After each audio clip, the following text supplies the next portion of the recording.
Have you ever felt like an alien observing the human race from behind a thick pane of glass? You watch movies where couples weep and hold each other in the rain, and you feel nothing, just a flat, grey static. Friends tell you that you are cold, or partners accuse you of being a robot.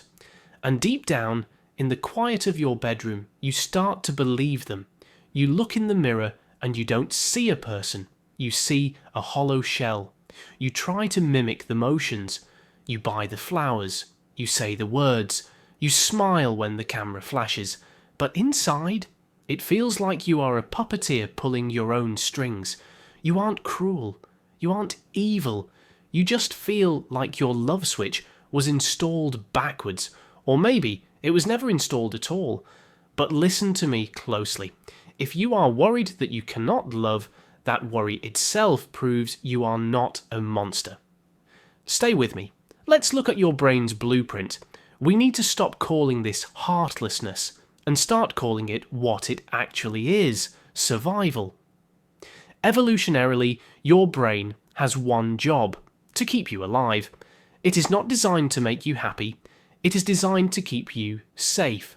For many of you, somewhere in your timeline, maybe when you were a tiny child or during a painful first relationship, vulnerability did not equal love. It equaled danger. It meant rejection, abandonment, or chaos.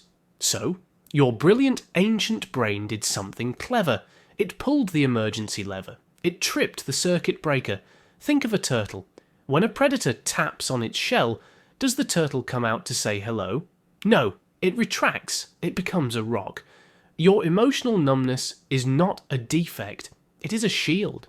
It is a thick iron door that you slammed shut years ago to stop the pain from getting in. The problem is, that same door is now keeping the love from getting out. Here is where it gets tricky. Society gives you terrible advice. They say, just open up, let people in, break down your walls. And what happens when you try to force it? You feel panic. You feel like you are walking naked into a blizzard. This is the great paradox. The more you try to force yourself to feel love, the more numb you become. Why? Because forcing emotion is an act of aggression against yourself. Imagine holding dry sand. If you hold it gently, it stays. But if you squeeze your fist tight, trying to force it to stay, the sand spills out immediately. When you look at your partner and scream internally, love them, feel something, your brain perceives that pressure as a threat. So what does it do? It adds another lock to the door. It thickens the armour. By trying to fix your brokenness, you are actually reinforcing the very defence mechanism that makes you feel broken. So, how do we melt the ice? We don't use a flamethrower. We use the sun. You must stop seeing your numbness as a disease and start respecting it as a protector. Instead of hating the shield, thank it. Say to yourself, this numbness saved me when I was small. It kept me safe when the world was too loud. The shift is this: do not aim for love. Aim for safety. You cannot bloom in a war zone. If you want to feel connection, you don't need to perform grand romantic gestures. You need to regulate your nervous system. Start small.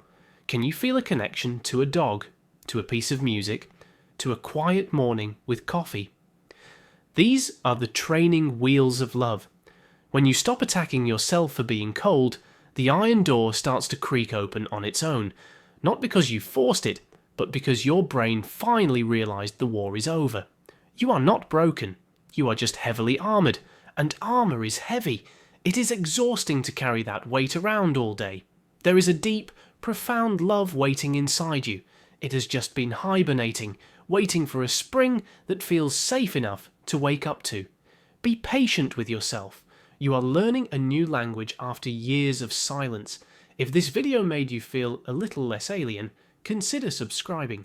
We dive into the deep end of the human mind every week, and we would love to have you with us. Take care of yourself.